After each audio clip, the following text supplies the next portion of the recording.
You're listening to Choose FI Radio. The blueprint for financial independence lives here.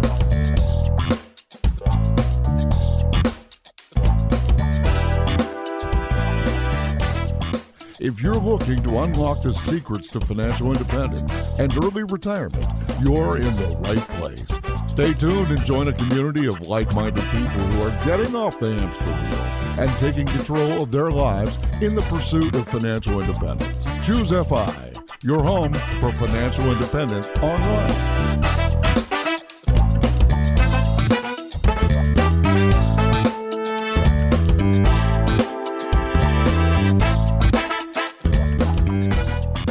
All right, guys, we have another mailbag episode for you today. Excited to see what tangents, what rabbit holes we uncover. And just wanted to first give you the heads up again. If you want to know, how do I have my question? How do I get my feedback onto the show? Open offer here. All you need to do is just be a part of our weekly newsletter. Brad sends out a once a week newsletter and literally ask you, what is your feedback? What action have you taken? What ideas or topics would you like for us to discuss? If you'd like to be on that newsletter, just go to choosefi.com/subscribe. Speaking of Brad, I got my co-host here with me today. How you doing, buddy? Hey, Jonathan, I'm doing quite well. Yeah, we mentioned last week that we were going to do this again soon. I don't think we fully expected to do it quite this soon, but we had so much fun with the roundup that we're like, all right, this feels good. Let's do it again. So yeah, it's amazing how much feedback we get, right? You know, it's criminal.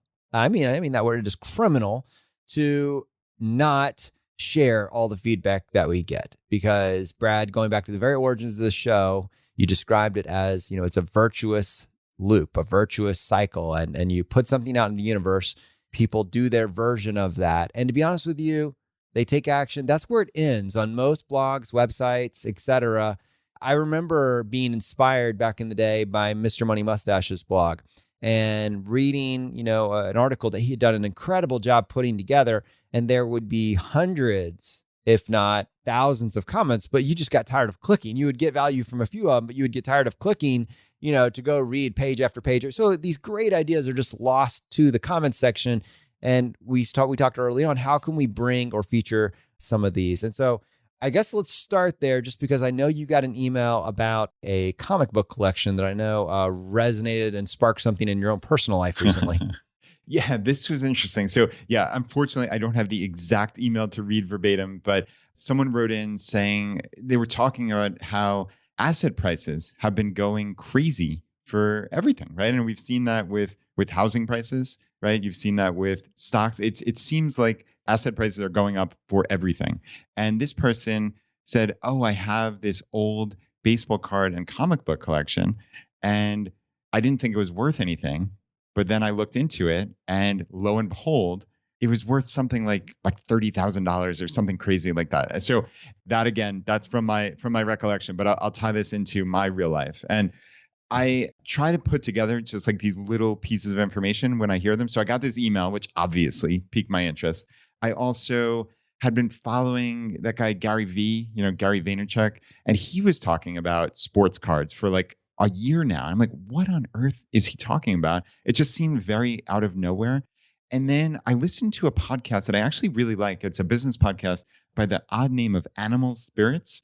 But it's these two guys just kind of, right? Business podcast named Animal Spirits. I saw your quizzical face there, Jonathan. I just wonder, how do you find these podcasts? Like I'm legitimately, how do you add something to the queue? I don't know many other podcast hosts that listen to as many podcasts. And I'm sorry, I'm dragging you on a tangent here, that listen to as many podcasts as you. But like, are you, personally, I've never opened up my podcast player and seen a suggested podcast and just clicked on it. If I'm listening to a podcast, it's because I got a recommendation and I want to find out, all right, I'm going to go check this one out. That would be how I ingest or make a decision about a podcast. Is that what you do, or you legitimately look at what's trending on your, I don't know, Castbox or Player FM? Yeah. So I guess in general, I do it a couple different ways. So yeah, I listen to an almost absurd number of podcasts, which is actually sadly a piece of stress in my life that I need to cut out in some capacity. But what I normally do is, many podcast hosts are guests on other podcasts.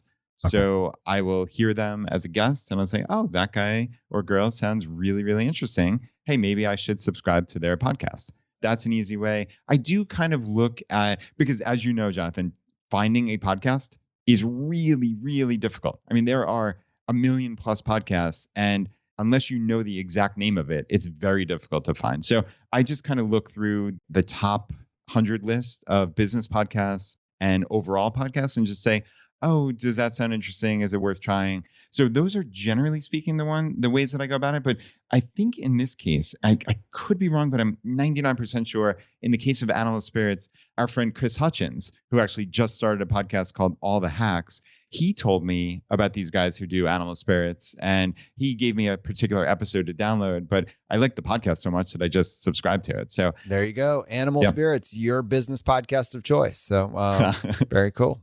All right, I dragged you off. I'm sorry. I just No. Okay, no, that's interesting because I mean, I'm sure people wonder, like, how do you find podcasts? So anyway, that's my method. Buyer beware, obviously. But in this case, they actually had someone who I think they founded a website called Collectable. So it's collectable, ABLE.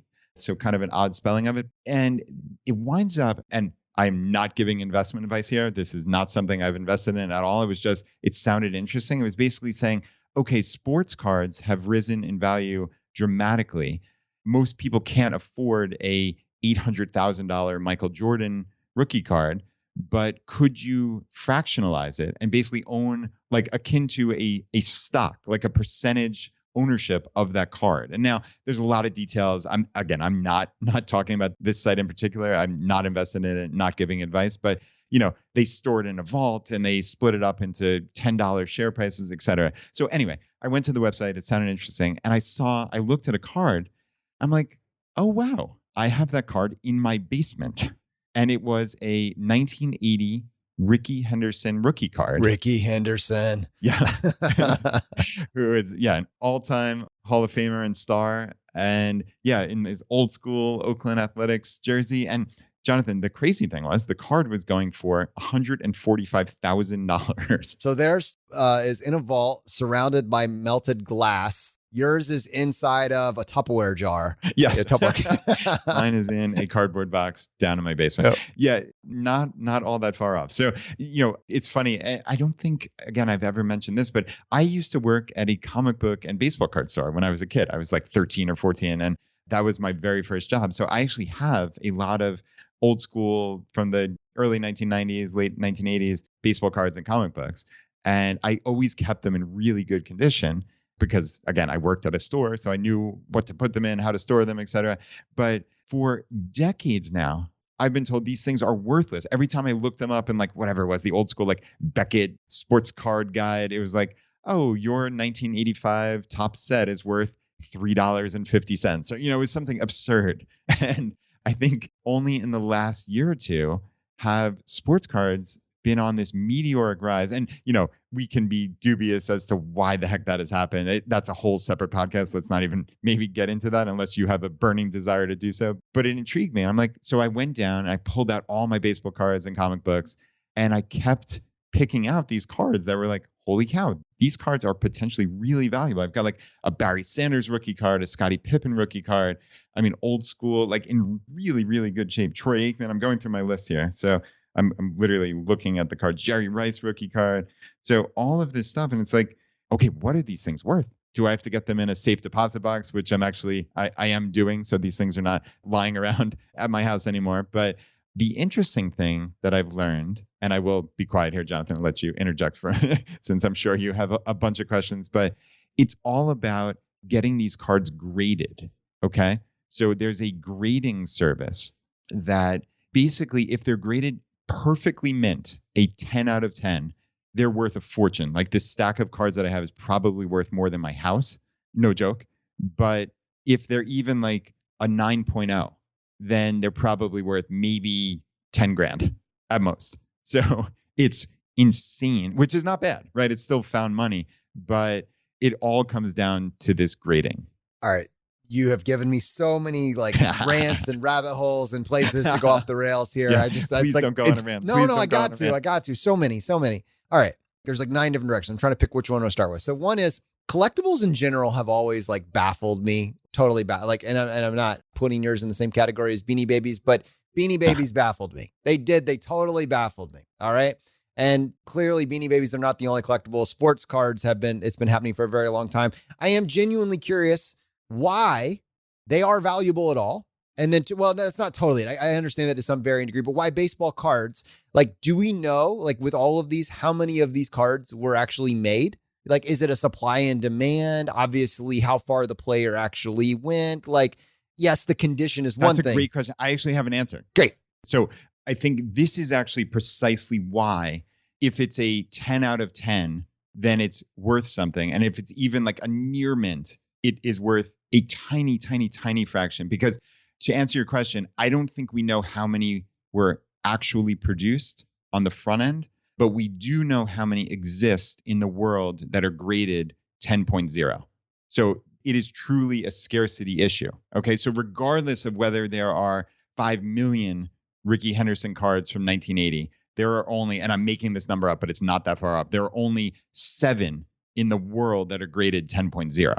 Okay, so it comes down to, why is almost anything valuable? It's scarcity. That's how human beings work, right? So I think that partially answers your question. And I had that exact question of like, you don't know how many. And it's conceivable that another 7 10.0s are out there somewhere in a cardboard box like mine was. Now, mine is not a 10.0. I can see it just visually.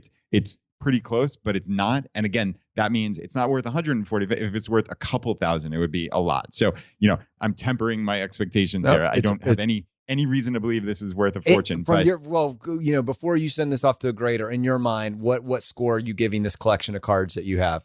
Yeah, I think some to many of them, because I did keep them in good shape, and the exact containers that you were supposed to, heavy duty, like they should be in the 9.0 region. I would be very surprised if most of these were less than that.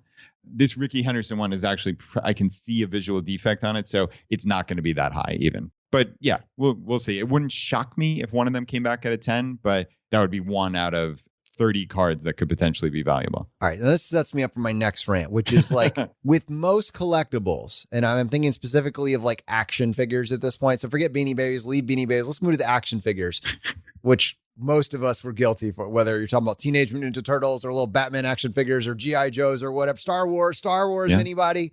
I actually found 2 Star Wars figures mint in box from 1983. Right. Let me talk about it. This is a child that's getting this Star Wars container. And then the rule is, no, but this is a collectible, this investment. But Daddy, I want to play with it. No, this is a collectible. This is an investment. You do not unbox it. You do not play with it. You do not touch it. It stays in the box. Like, what? Oh, Jonathan. You know what's so funny is you're bringing up this memory from, I think I scarred my cousin Danny for life when I literally had that exact conversation when I was the worldly 13-year-old who worked at the baseball card store. And Beanie Babies literally were the hot collectible. He got them for, I think it was like Hanukkah or something. I scarred him for life by saying, do not open it. You can't play with it. Almost verbatim what you just said in your fictional retelling. No, it's real. It's real. Oh, it was real. All right. So the next layer of this, we're going really far with this. I'm sorry, but this is there's a final thing to a roundup gone bad here. No. Tangent. All right. So the next one is, why do we think, and we don't actually have an answer for this one, why do we think that for years these things languished in Beckett's book of pricing for $3.50, and now suddenly it's $150,000? Like, did the demand just change? Did we have some way of recognizing that the way we were grading these before, really, we were thinking these were all priced around, they minted 2 million of these cards, but we realized what you just said, there's actually only 10 of these in existence out of 10 of 10. So they are now scarce and you can't get these. Like, Brad, is there any, really, I'm not talking about just a gradual increase, but like a Beckett's valuing these at $3 or $10. And now suddenly you find out that the actual market demand for these is an astonishing $30,000, $50,000, $150,000. Like, there's more than just, people being interested in collectibles now. Yeah. I think that is a very complex and nuanced question that I do not have a satisfactory answer for. I suspect, and I think I've even seen this just in the last couple months since I've found this craziness, is it seems like there was a bubble that is popping to some degree. So like, that Michael Jordan card that I referenced before was, I think one of them sold for $800,000, and then the most recent one, a handful of months later, sold for 200,000, which Okay. is still nothing to sneeze at, right? For a piece of cardboard, but that's a 75%, knock on the price, right? So, I mean, whoever bought that card at 800 grand a handful of months ago is not feeling all that great. So, Well, that actually, I mean, the reason why I was asking that, and you answered it perfectly, is that it really informs whether or not we should be excited about fun money and unload these while people are still crazy enough to value a baseball card at $150,000, et cetera. I'm sorry, the personal bias coming through there. But like versus, well, if it's worth this now, if you hold on to it for another 20 years or 30 years, it's even more scarce. There's more fractional shares, NFT. Someone's going to want to build a whole vault around this single Ricky Henderson card graded at a 9.0, and then it'll be worth whatever. I should hold on to it, as long as I possibly can. This is my retirement fund. And like my gut bias would be just run, but the fact that doesn't hold true across all people, like I could be wrong. I don't know.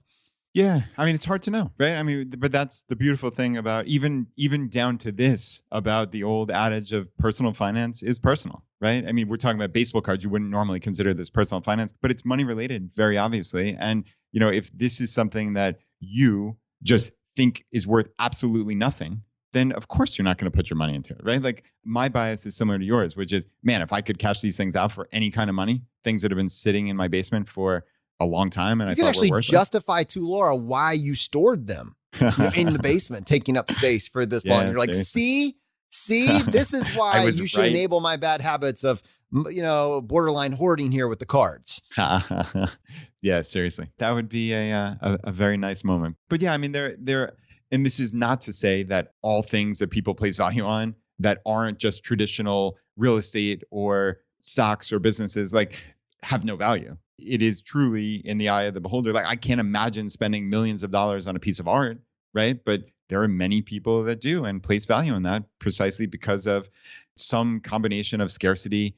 Maybe they actually like the piece, they want it hanging, but a lot of it is signaling, right? Like, I mean, there's some interesting combination of speculation, right? Like, or a place to park your assets if you have more money than you know what to do with. I'm like, I wouldn't make that argument, but that's why people do. So is it preposterous to think that somebody wants to buy a Michael Jordan rookie card? I mean, I don't think it's preposterous. Like, would I do it? No, obviously I wouldn't. I mean, I'd be pretty excited if I had a Michael Jordan rookie card, and I probably wouldn't, So, all right, now we did a very long setup, and you didn't know this was coming, but I had this place in mind.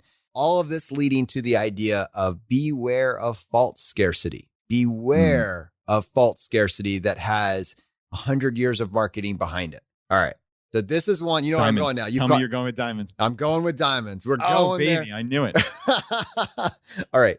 If you have not yet realized this, you have been, us collectively, me, my wife, Brad's wife, everybody, humanity, has been marketed diamonds in an unbelievable manner for over 100 years. Diamonds are forever. The problem is diamonds are also not scarce at all. They are like leaves, barely more scarce than leaves. The way that they are made scarce is through taking them off the market by companies, right? Like there are large corporations that withhold all the diamonds so that they can leak them to maintain some level of supply and demand. This is not my opinion. This is a fact.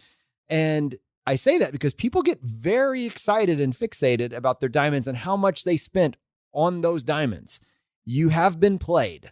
You have been played. If the market were actually free, those diamonds would not be worth, well, you basically find this. Go try to sell your diamonds. I mean, you can find out, go get a quote on how much your ring is actually worth, and you will be disappointed likely. And so this actually sets us up like what if I want to research this further, Brad? We talked with someone a while back and they did a wonderful article around this that we could actually have linked. Maybe you could provide some more context, but just to really reset yourself around this whole diamonds are forever mantra. And I just kind of laugh when I hear the radio commercials in my car after having realized this. Yeah, it's funny. I was furiously trying to go through our email system to see if I could pull up. I know we got at some point an email a couple years ago from someone who was talking about precisely this and how they wound up getting a, what is it, cubic zirconia ring. And, it looked beautiful and it was essentially the same thing. They weren't kidding themselves. So if we can pull that up, we'll link to it in the show notes, but that might be a hard find from a couple of years ago. But it reminds me, Jonathan, of, as you're describing that, and in fairness, I'm sure you're right, but I haven't done the research on that with the diamonds, but it actually reminds me of the concept of, like, when you're describing, if you go to resell it, you're going to get a tiny, tiny little fraction. Anywhere where people are putting in so much money into the upfront sales and marketing, you probably have a sense that you're going to get ripped off in some way. And it reminds me, this is probably one of the few direct connections between rings and timeshares. But I was thinking next timeshare. That was my next one. but the connection was made in my brain of right, like timeshares are the exact same thing as you were describing. I'm like, well, damn, like if you went to resell a timeshare that you bought for $15,000, like if you get 500 for it, you're lucky. They're virtually worthless, which is why they spend all this money. They are the best salesmen in the world, right? They spend all this money to get you there, to give you free stuff, shower you in things. They have the hard sell, and it's all that money up front. And, again, as you're describing that with the diamonds, like it is not dissimilar at all, right? It is not. So we're going to share an article. Now, it was actually written by Ellen Massacott. I think I said her last name correctly. Yeah. And she writes over at Free to Pursue. But this particular article she did as a guest post on frugalfringe.com. So the little transit there, we'll have a link. Brad, I'm giving Brad the link right now. We'll make sure it gets included in the show notes for this episode. But she breaks down, she goes into much more detail around this idea, how the market is actually controlled, what your options are, and people are slowly waking up to this. Like, to your point, you can just make one, right? You could, if you wanted to, you could make it. Cubics or there's like 5 different ways that you can make a diamond if you want to have a diamond of stunning brilliance. In fact, one of the ways they say that diamonds are more valuable is because of the unique characteristics of its flaw. Think about that. So Brad, with yours, if your cards have any flaw whatsoever, it loses 90% of its value. With diamonds, they're like, well, because you can make perfect ones all the time, it's actually the unique characteristics of the flaw that make the diamond more valuable. So, all right. When you see this, you can't unsee it. Not only can you make a perfect diamond with higher quality, higher brilliance, higher everything, but the ones that are out there are actually incredibly plentiful. And all that would need to happen would be for them to stop withholding the massive supply that they have and let the market be flooded with it. And your diamonds are basically worthless. So if you have diamonds and a lot of money invested in them, either unload them while people are still willing to pay top dollar, or 2, hope that they never unwind the actual true supply. So, and with the timeshares, yeah, Brad, you made that point. If you are being marketed to perpetually, think about that. If you're actually getting full value, where's the money to market these things perpetually? If it is being marketed, that means that it is marked up, right? There has to be enough profit to market and sell these things. And I could keep going with this idea, but timeshares, there are so many people that spend an inordinate amount of time trying to figure out how to escape them. How do I escape this timeshare? It has become quite the burden. So false scarcity and marketing are a very dangerous combination for your wallet and your financial health and wealth. So just apply a loose layer of skepticism, a little bit of cynicism with these, and use some best practices as it applies to your financial goals. Hey, this is Andrew from the Choose FI team. Hope you're enjoying the show. We're going to get right back to it after these quick messages.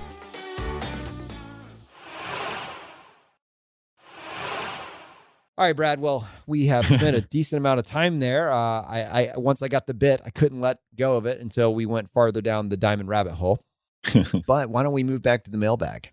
Yeah. So, Jonathan, I got a couple of quick emails here that are interesting. We'll start the first one from Jeff. And Jeff wrote in, I used a service called Trim to negotiate my internet and cell phone bills. I was able to lock in savings of $45 a month for the next year. So $540 in total savings. It took less than an hour to sign up and link my accounts. I wish I had known about this service sooner. Now, Jonathan, this piqued my interest because I know you've used either this service or one that's very, very similar, right? Where you sign up and then they go and negotiate on your behalf, right? I did. Yeah. I used billfixers.com, but I am very partial just to one of these services. So Bill Fixers or Trim, I'm sure you can Google either of those. I know with trim, just go to it's choosefi.com/trim. You'll find the link there.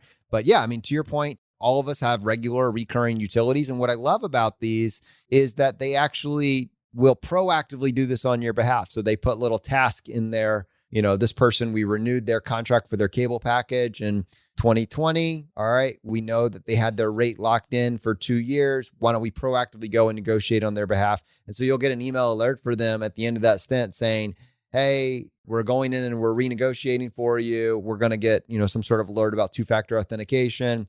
Just give us that and we'll complete this again. So it's like, you don't even need it in your Todoist, Brad, because they're proactively got it on theirs because that's their profit motive. That's their profit incentive. The way these usually work is they don't charge you anything up front. You just pay them a percentage or a fee based on whatever it is that they save you. So considering you would not do this on your own, you can just do a set and forget approach where you do it one time and they work on your behalf going forward. It's highly rated and reviewed. I've been very, very satisfied. And I think that most people would benefit just from having a negotiator on their behalf for these utilities that frankly, they don't want to call them. Yeah, right. You don't want to call them. You don't know the exact words to use. And you don't know what is being offered to other people, right? When you have a service like this and they've made this call 100,000 times to Verizon or Comcast or whichever service, they know precisely what's available, right? Like for you, it's a black box. You're absolutely right. And so, Brad, you've experienced this in credit cards. Sometimes when you've, applied for a credit card in the past and for whatever reason, it said, we're pausing to consider, or we're not going to do it at this time. Like people in the travel space very much know that there is a script, that there is a decision tree that customer service agents have. And you, depending on your precise wording, you're going to go down one fork or the other. And then each one of those forks has a sub fork, and you can unlock pretty significant extra value by just knowing that. So I don't have any specifics on that side, but I can tell you all of us have probably recognized that we said the wrong thing when we called our cable company. Like we saw that really great offer just disappear because we said the wrong thing. We're like, oh, can I get that back? How do I get that back? I don't know what their script is, and I don't know how I screwed up or what word I said, but they do because they have done this over and over again. And I promise you, customer service agents at companies like this don't get paid enough to use free will or make their own choices. They are following a choose your own adventure path guidebook, like, or whatever it is, fill in the blank here. All right, go to page 36 and read one of these options out. That's it. That's all that's happening. You know it. So why would you want to be the one to have to refigure this out? I don't have the energy or the time to do that. Let someone else that's got it perfected do it. They'll do a much better job acting on your behalf. Yeah, I love it. All right, Jonathan, speaking of loving things, you are going to flip for this next email. So Bill wrote in saying, my 1% better this week is helping my daughters with their very first lemonade stand. I helped them with making signs for marketing, but then we thought, why don't we reach further? So they made Facebook videos the 5 days before, hyping it up. We listed our Venmo account, so if people wanted to just donate, they could. They walked away with over $130 in just 1 hour. And the best part is they understood how promoting the event reached way more people than the signs did. That's incredible. I love that. Love, love, love. I have something to stack on to this just because you said lemonade stand very specifically. I don't know if this is sarcasm or not, but you'll recognize the inherent truth in what I'm about to read. Eric says, my daughter made $110 on her lemonade stand today in like an hour. It turned out people were handing her $5 and $10, and she was just assertively saying, thank you for the tip, and not offering change. Oh, man, that's fantastic. She sold 5 glasses of lemonade. I don't know if he's being serious or not, but I'm let's be very clear though. All businesses are doing a version of this now. They are all like, I don't care how, when you go into the little store and they turn around the little cubicle to you and it's already got your tip there. And it's like, do you want to do 5% or 10%? It's like, I'm just picking up my order. I just paid you for the order. What's the tip? There's literally no interaction. I'm interacting with the computer, but like no tip is all the way on the very end. Like no tip's all the way on the very end. And you're like, man, I'm the dirty person that actually has to tell them now I don't want to do a tip. I guarantee you, a lot of people leave tips. I don't know what to do with that information. It kind of irritates me at some level. I don't mind tipping, but I'm like, you just set a price. Why do I need to, anyway, I'm going down a different place here, but this was looking at like marketing and going to a very extreme place with it very early in the game. And I was like, well, respect. It's different. Yeah, that is very, very creative. And yeah, I hear you. It is hard to know how to navigate that kind of tipping thing. I've seen that with, I'm picking up a pizza or something and it shows up tip. And now obviously like I'm someone who, I have many members of my family who are waiters and waitresses. So I know how hard the service industry is. We tip exceptionally well when we go out, but it is hard to navigate when it's something that there isn't normally a tip associated, but you feel like you're being cheap if you're putting zero. So, not a waiter or waitress scenario. Literally you're picking up a pizza at the counter like normal. Yeah. There's a price for it. Getting a coffee, getting like it's, you're not making me a pour over cup here. I just got it from the freaking coffee pot over here. All right. Anyways. Yeah. So tangent. But yeah, tipping is obviously very, very important, but we are not saying that. That's not the situation we're describing here. It's tough to navigate. So no question about it. All right, we got a good one here. So this is from Justin, and Justin said, I had to share this great idea my wife had as we are on our FI journey and really trying to become financially independent in the next few years. We recently had our son, and my wife is getting ready to go back to work when she realized most of her clothes don't fit her anymore. Instead of going to the store and buying new clothes or trying to layer as much as she could, she decided to post on Nextdoor. So there's a website called Nextdoor. I know we have that. We have a community one here locally. I'm sure they're all over the place, asking if anyone had any clothes they want to get rid of. Long story short, our whole bedroom is covered with, quote, new clothes now, and she has 2 to 3 completely new wardrobes. Wow. It's really cool. Now we need to figure out the best of the best. So there's no decision fatigue when getting ready. Now the problem has become an abundance. So that's really cool. I know your wife, Danny, loves the Buy Nothing groups, right? Which is, I've never seen Nextdoor used in this manner, but clearly Free Cycle and Buy Nothing are ways that are set up for this type of thing. When you're done using it, right, and you don't want to throw it in the landfill, clearly, there's somebody else that can use it. So yeah, I'd love to hear just a little bit about that. Danny is unbelievably proactive. She joins mom's Facebook groups in local areas. She does participate in Buy Nothing. She is on Nextdoor, and she also cultivates personal relationships for clothing for kids. So with our neighbors, she's gotten to know the neighbors. All of us have kids under 5, at various ages. And so I see the kids across the street wearing clothes that I know we picked up a couple years back, and vice versa. Danny has organized clothes being handed off when they're too young. So those clothes collectively between the neighbors that she coordinates with get a lot of use. We have a lot of toys flow into the house from like Buy Nothing groups.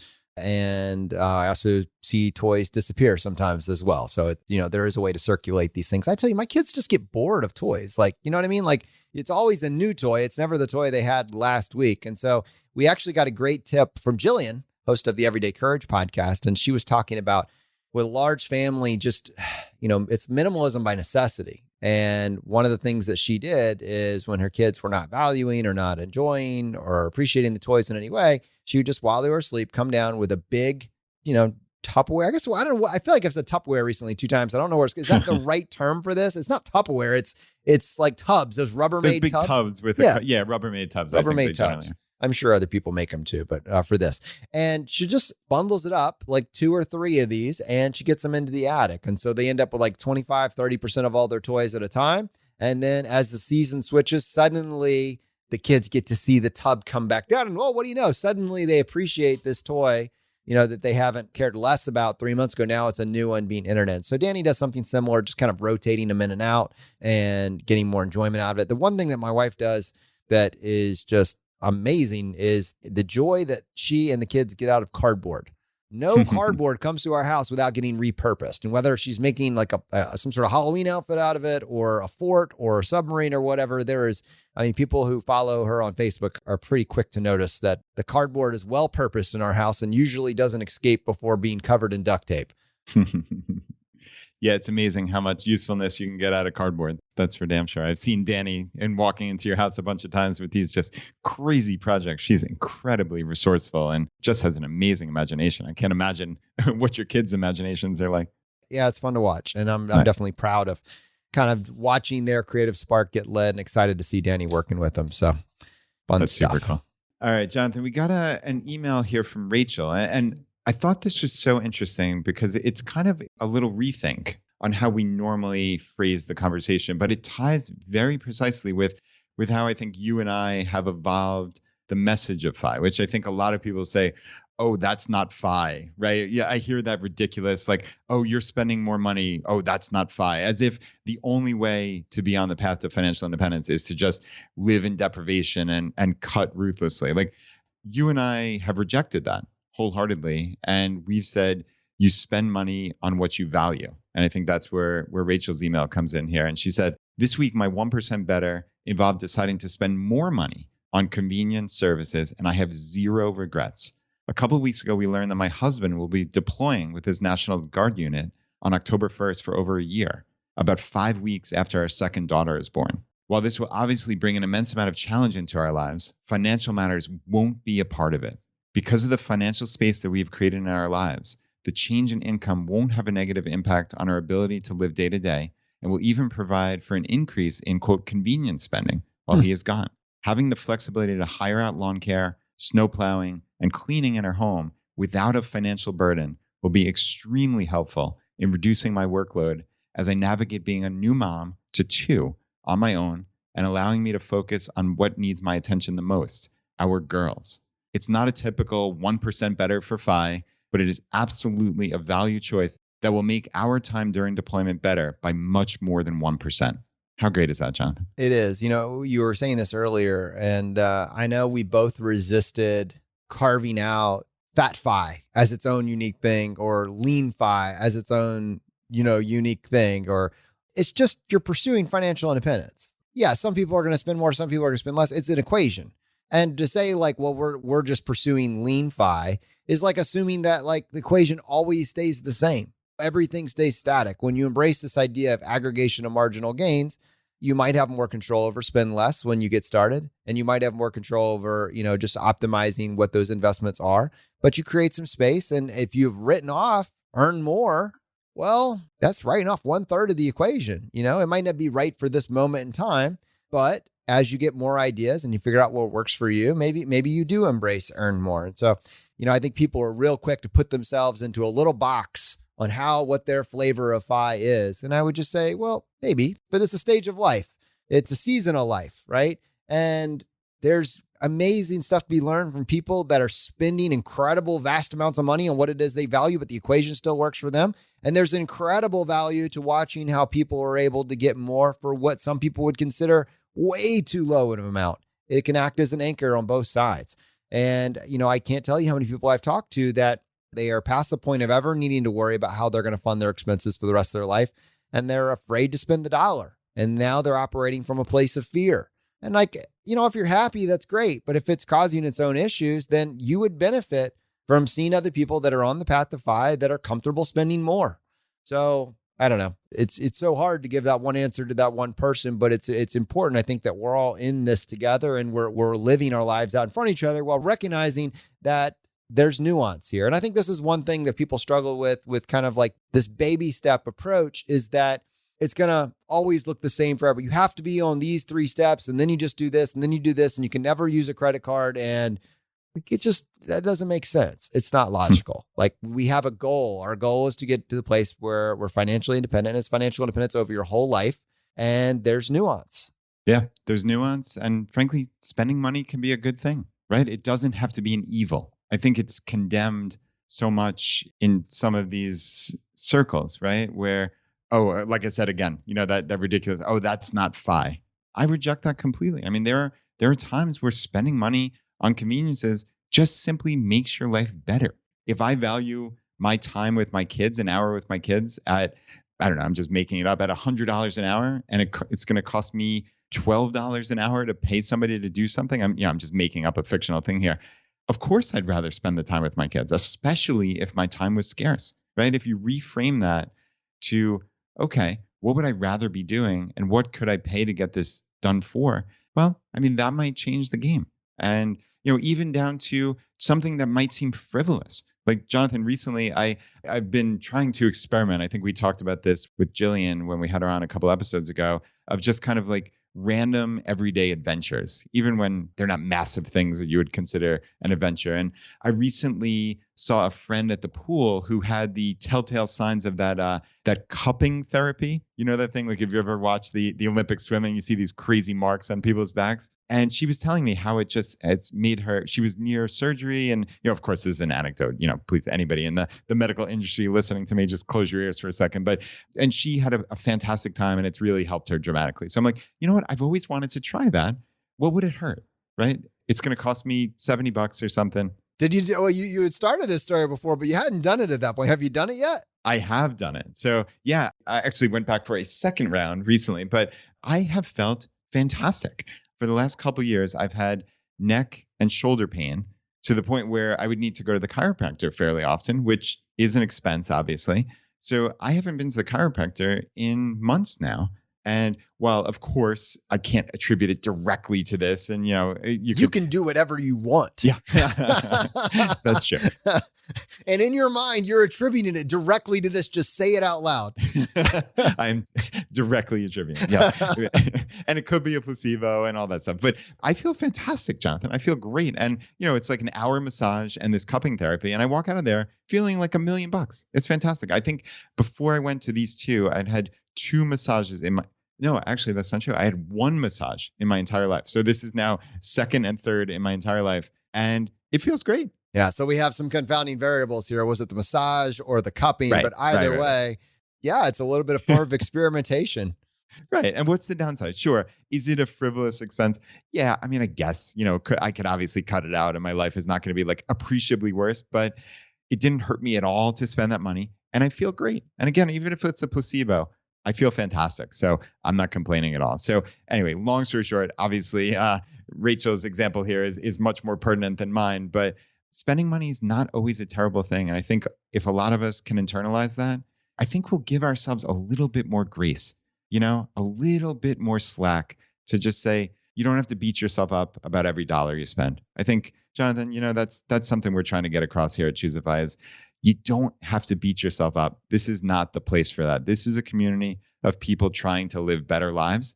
And that definition comes down to you, and it's very personal.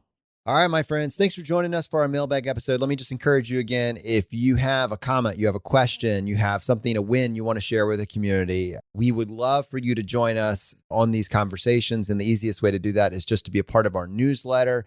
Brad sends out a once-a-week newsletter asking you for the one thing you took action on, asking you open-ended question for your feedback and ideas. What is it that you're struggling with on your path to FI? Give us the chance to incorporate that into the conversation. Just go to choosify.com/subscribe. The fire is spreading. We'll see you next time as we continue to go down the road less traveled.